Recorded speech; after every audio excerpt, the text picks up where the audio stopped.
The Second Mansion, Chapter 1. The saint explains the great importance of perseverance in order to be able to arrive at the last mansions, etc. I will now mention what kind of souls those are who enter the second mansions, and what they do therein. I wish to say little because elsewhere I have entered into many particulars on the subject, and it would be impossible for me to repeat here over again many of the same things, since I do not now remember what I said then. But could I present those same things before you in a different way, I know well they would not tire or displease you, for we are never tired of the books which treat on that subject, though they are numerous. I say then that this second mansion is for those who have already begun to make use of prayer, and who understand how important it is for them not to remain in the first mansions. But they are not determined to refrain from being often in them, because they do not avoid the occasions, and this fault is very dangerous. It is, however, a great mercy, that sometimes they endeavor to fly from these serpents and poisonous creatures, and that they know it is good to avoid them. These have, in one way, more trouble than those in the first mansions, though they are not in such danger, because it seems they are already aware of the danger, and they have great hopes of entering further in. I say they have more trouble because the persons in the first mansions are like dumb men who hear nothing, and so they bear the better the misfortune of their not being able to speak, which those could not do who hear but cannot speak. Yet the being deaf is not therefore the more desirable, for it is a great benefit to understand what is spoken to us. Thus these hear the calls our Lord gives them, because, as they approach nearer to His Majesty, He is a very good neighbor, and so great are His mercy and His goodness, that although we continue to be addicted to our pastimes, employments, and pleasures, and are exposed to conflicts with the devil, now falling and then rising, for these vermin are so poisonous and such dangerous company, and so restless in their motion, that it would be a wonder not to stumble on them and fall.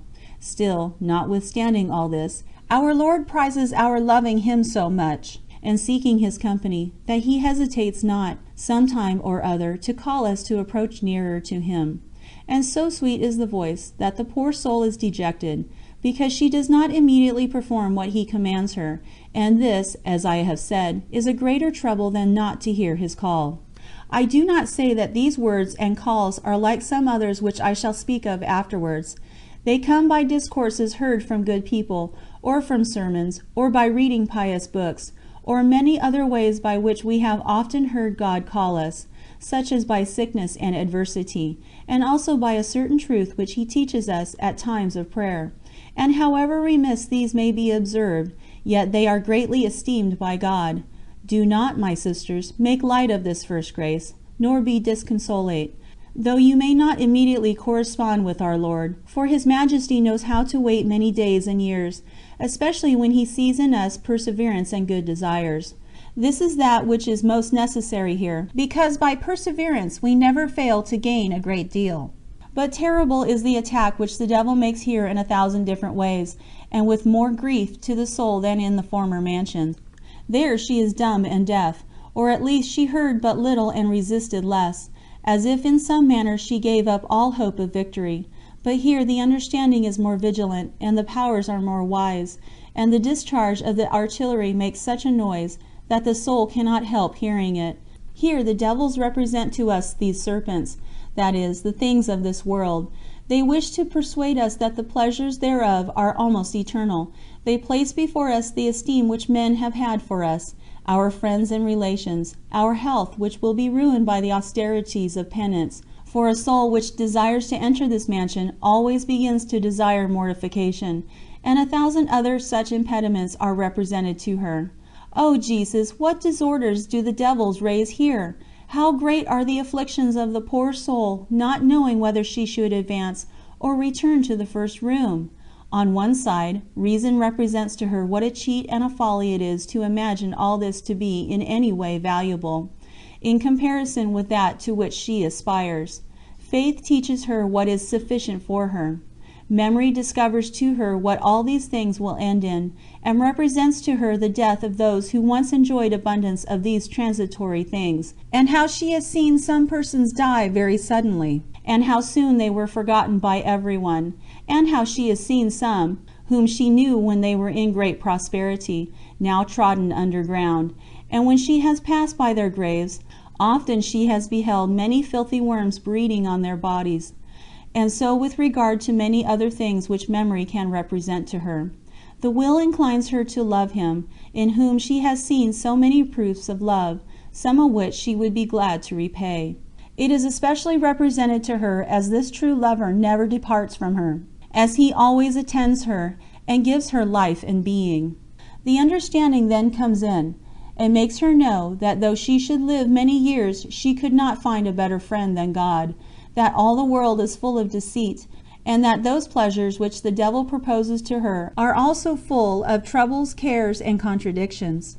It tells her to be confident, that out of this castle she will find neither safety nor peace, that she should not go to other houses, since her own is so well provided with good things, if she will only enjoy them. And who enjoys all he requires, so much as she does in her own mansion, especially as she possesses there a guest, who will make her mistress of all blessings, if she do not wander from home, like the prodigal son, who was obliged to feed on the swine's flesh? But, O my Lord and my God, how does our being accustomed to vanity and to the things of the world scatter all these blessings? Faith is so dead that we love much more what we see than what it tells us. We behold indeed nothing but great misery in those who seek after these visible things, and this misery is brought on by those poisonous objects with which we come in contact. For as a person who is bitten by a viper is poisoned, and swells all over his body, so it will be the case here, unless we be very careful. It is clear that great care will be required for our recovery, and God bestowed a high favor upon us if we do not die from the effects. Truly does the soul suffer great afflictions herein, especially if the devil should perceive that she is disposed to go further on. All the powers of hell will then combine together to force her back. O my Lord, how necessary is thy aid herein, without which nothing can be done! In thy mercy permit not this soul to be deceived, by leaving off what she has commenced. Give her light to see that herein all her happiness consists to avoid bad company. It is very important to converse with those who speak on such subjects, and to associate not only with those who are in the same rooms where she is, but with those also who she knows have entered further into the rooms nearer the king, for this will be exceedingly useful to her, and she may converse with them in such a way that they might take her in with them. Let her always be on her guard, lest in this attack she be conquered by yielding, because should the devil find her firmly resolved rather to lose her life, her rest, and all he can offer her, than return back to the first rooms, he will soon leave off attacking her. Let her be courageous, and not like those who, when they went out with Gideon to battle, bent themselves down on the ground to drink. Let her remember that she goes out to fight with all the devils, and that there are no better arms than those of the cross. Though I have mentioned this in other places, yet I repeat it here again, viz., that the soul must not think she will find in what she now commences ease and pleasure. This would be too mean a kind of beginning, for the erection of so noble and so costly a building. If we should begin to build it upon such sand, it will all fall to the ground, and we shall always be having disgusts and temptations, for these are not the mansions in which manna is rained down, they are further on, where the soul relishes everything as she desires, because she desires nothing but what is pleasing to God. It is very strange indeed, that though we are full of 1,000 impediments and contradictions, and have such weak virtues as can scarcely move, being but just born, and God grant that they have begun to be born, still we are not ashamed to desire delights in prayer, and to complain of iridities. Never allow this to happen to you, my sisters. Embrace the cross, which your spouse carried on his shoulders, and remember that this should be your motto, viz., that she who can suffer most for the love of him will be the happiest. Let everything else be secondary to this. If our Lord shall grant you this favor, give him many thanks for it. You may imagine that as regards exterior trials, you are quite resolved to endure them, provided God may caress you in the interior. But His Majesty knows best what is sufficient for us. He needs no advice as to what He should give us, since He may justly say to us, "You know not what you ask." the principal object of one who begins to make use of prayer, do not forget this, for it is important, should be to endeavor and resolve, and dispose oneself with all possible diligence to conform his will to that of God. Be assured, as I shall afterwards mention, that herein consists all that high perfection which we should attain in our spiritual progress. The more perfectly we practice this, the more shall we receive from our Lord, and the further shall we advance in this way. Think not that there are herein strange languages and unintelligible things, unheard of before, for in doing God's will consists all our good. But if we err in the beginning and desire that God would immediately do our will, and lead us according to our fancies, what firmness can this edifice have? Let us endeavor to do all we can, and beware of those poisonous animals, for often does our Lord allow evil thoughts to afflict us, and they do indeed afflict us, without our being able to drive them away. He leaves us in aridities, and sometimes He permits these beasts to bite us, that so we may afterwards learn how to avoid them, and He thus wishes to try whether we are sorry for having offended Him. Be not therefore discouraged, if sometimes you fall. Do not neglect to go forward, for from such falls God will draw good, just as he who sells treacle drinks poison first, to prove whether the treacle be good. When we do not perceive our misery in any other thing, but are sensible of the great harm we receive from being distracted and dissipated with regard to exterior things, the mere fact of our enduring this conflict might suffice to make us return to our recollection.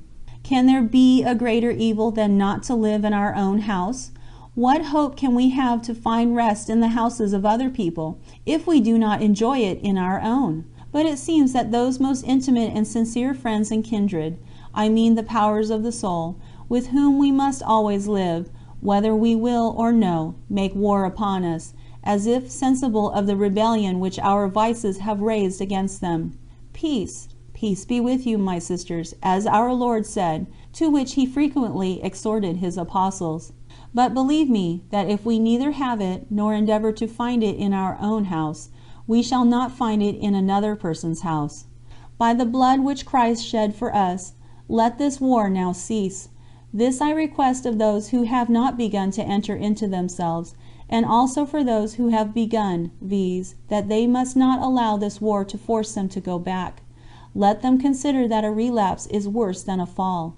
They already see their ruin. Let them confide in God's mercy, and not in themselves, and they shall see how God will lead them on from one mansion to another, and place them in a country where these beasts cannot touch them nor attack them, but where they can subdue them all and laugh at them, and enjoy, even in this life, far greater blessings than we could wish.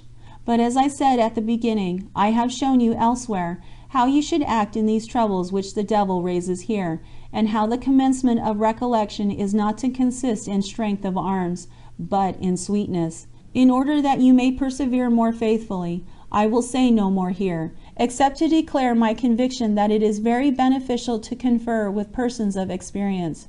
You may, perhaps, think that it is a great loss to omit some things which are not necessary to be done, but if you do not entirely leave off prayer, our Lord will direct everything to our profit, though we may find no one to instruct us. There is, however, no remedy for this evil, but to resume it again, otherwise the soul will lose everything by little and little, and God grant she may understand it. Some of you may think that if it be so dangerous to go backwards, it were better never to have entered, but always to remain outside the castle. I have already told you in the beginning, and our Lord Himself has said so. He that loves the danger shall perish in it. The gate for entering this castle is prayer, as I have said. To think then we shall enter heaven without praying, and entering into ourselves by the knowledge of ourselves, and the consideration of our own misery, and what we owe to God, and by often imploring His mercy, is foolishness. Our Lord Himself has said, "No one can come to the Father but by me," and somewhere else He says, "He that seeth me seeth the Father also." Now, if we never look at Him, nor consider how much we owe Him, nor the death He suffered for us, I do not understand how we can know Him, or perform works in His service. For what value can faith have without these, and what worth can these have if not united with the merits of Christ? Neither do I know who can excite us to love this Lord. May His Majesty be pleased to make us know how dearly we have cost Him, and that the servant is not greater than the master, and that we must work in order to enjoy His glory. And for this reason we must pray likewise, that so we may not fall into temptation.